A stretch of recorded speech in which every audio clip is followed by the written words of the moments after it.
அஸ்ஸலாமு அலைக்கும். இன்றைக்கி நம்ம கமன்னு சூப்பரான எங்கள் ஊர் பக்கம் உள்ள மீன் குழம்பு பார்க்க போகிறோம். அதுக்கு என்னென்ன பொருள் தேவைன்னு பார்ப்போம். நான் ஒரு கைப்பிடி அளவு கருவேப்பிலை எடுத்திருக்கேன், 2 சின்ன எலுமிச்சை அளவு புளி எடுத்திருக்கேன், ஒரு பெரிய வெங்காயம் பொடிசாக கட் பண்ணது, 2 பெரிய தக்காளி கட் பண்ணி வச்சுருக்கேன், முருங்கைக்காய், 7-8 பச்சை மிளகா, அது கூடவே 4 டேபிள் ஸ்பூன் அளவுக்கு மீன் மசாலா தூள், 2 டேபிள் ஸ்பூன் அளவுக்கு மிளகாய் தூள், கொஞ்சம் தாளிப்புக்கு வெந்தயமும் சோம்பும் எடுத்து வச்சுருக்கேன். நான் எடுத்து வச்சுருந்த புளியை எடுத்து கொஞ்சமாக தண்ணி விட்டு உப்பு சேர்த்து ஒரு 10 நிமிஷம் ஊற வச்சுருக்கேன். நான் இன்றைக்கி பிளாக் ஆம்லெட் ஃபிஷ் வாங்கியிருக்கேன், அதாவது கருப்பு வாவல்னு சொல்லுவாங்க. இதை குழம்புக்கு நம்ம புளிக்கரைசல் ரெடி பண்ணணும். நான் இன்றைக்கி 3/4 லிட்டர் தண்ணி சேர்த்து புளிக்கரைசல் ரெடி பண்ண போகிறேன்.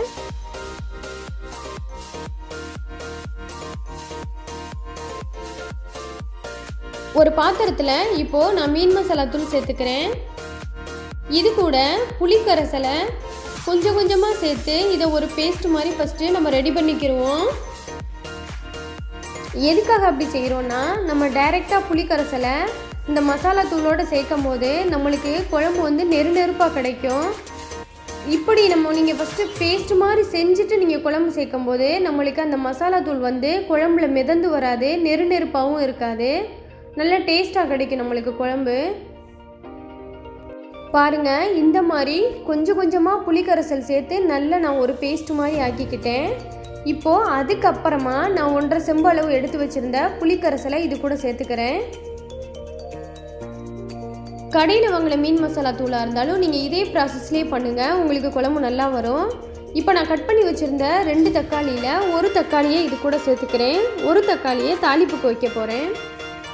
இப்போ பச்சை மிளகாய் எல்லாத்தையுமே நம்ம இது கூட சேர்த்துக்கிற போகிறோம். தக்காளி பச்சை மிளகாய் எல்லாத்தையும் நல்லா அந்த மசாலா புளிக்கரைசலோடு சேர்த்து நல்லா இந்த மாதிரி பிணைஞ்சு விட்டுக்கோங்க. நம்மளுக்கு குழம்பு கொழகொழப்பாக நல்லா டேஸ்ட்டாக கிடைக்கும். மசாலா நம்ம ரெடி பண்ணியாச்சு. அடுத்தது குழம்பு தாளித்து விடணும். நான் இன்றைக்கி குழம்பு தாளிப்புக்கு ஒரு மண் சட்டி எடுத்திருக்கேன். மண் சட்டியில் சமைக்கிறது உடம்புக்கு ரொம்ப நல்லது.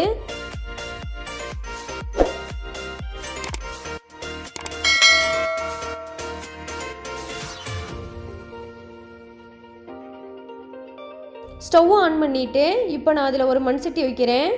மண் சட்டி நல்லா காஞ்சதுக்கப்புறமா நான் இதில் ஒரு 3 டேபிள் ஸ்பூன் அளவுக்கு நல்லெண்ணெய் விட்டுக்கிறேன்.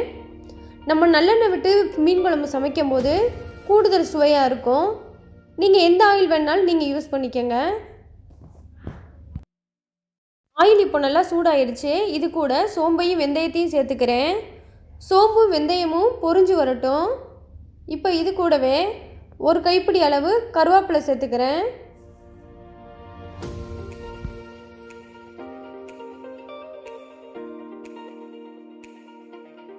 இப்போ இது கூடவே கட் பண்ணி வச்சுருந்த ஆனியனை சேர்த்துக்கிறேன். இது கொஞ்சம் நல்லா கண்ணாடி பதம் வர்ற வரைக்கும் இதை நல்லா வதக்கி விட போகிறேன்.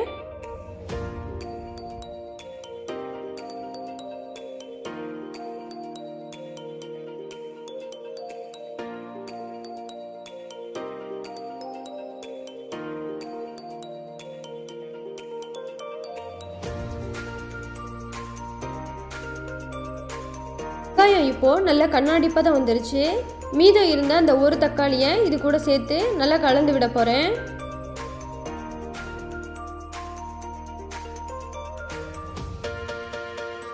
இது கூடவே 2 டேபிள் ஸ்பூன் அளவுக்கு மிளகாய் பொடியை சேர்த்து கிளறாமல் மூடி போட்டு நான் ஒரு 2 நிமிஷம் ஸ்லோ ஃப்ளேமில் வைக்க போகிறேன்.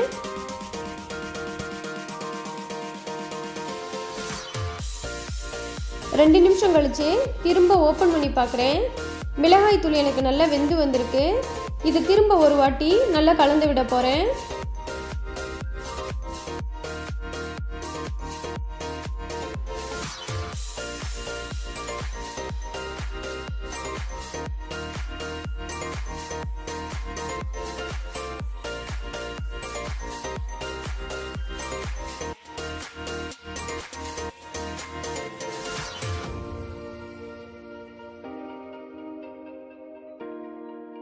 தக்காளி மிளகா பொடி எல்லாம் நல்லா வதங்கி வந்துருச்சு.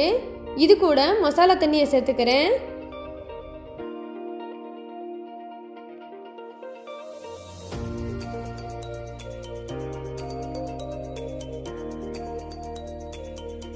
இது கூட கட் பண்ணி இருந்த முருங்கைக்காயை சேர்த்துக்கிறேன்.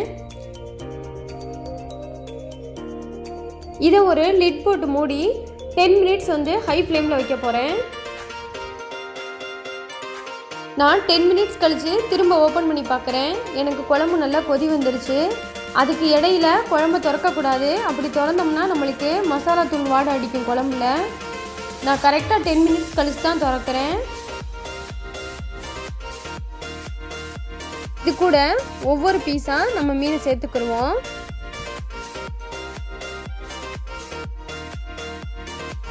குழம்பு கொதி வந்ததுக்கப்புறம் ஏன் நம்ம மீனை சேர்த்துக்கிறோன்னா, அப்போ தான் நம்மளுக்கு மீன் உடையாமல் நல்லா முழுசாக நம்மளுக்கு கிடைக்கும்.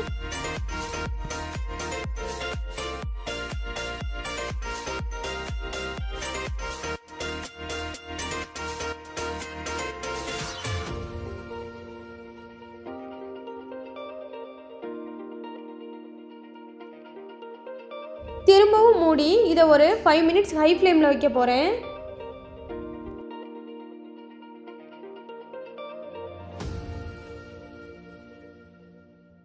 குழம்பு ஓப்பன் பண்ணி பார்ப்போம்.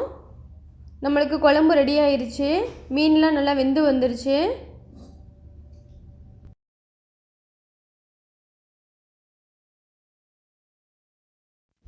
இந்த மாதிரி கலந்து விட்டதுக்கப்புறமா ஸ்லோ ஃப்ளேமில் ஒரு 5 மினிட்ஸ்க்கு அப்புறம் ஸ்டவ்வை ஆஃப் பண்ணிடுங்க.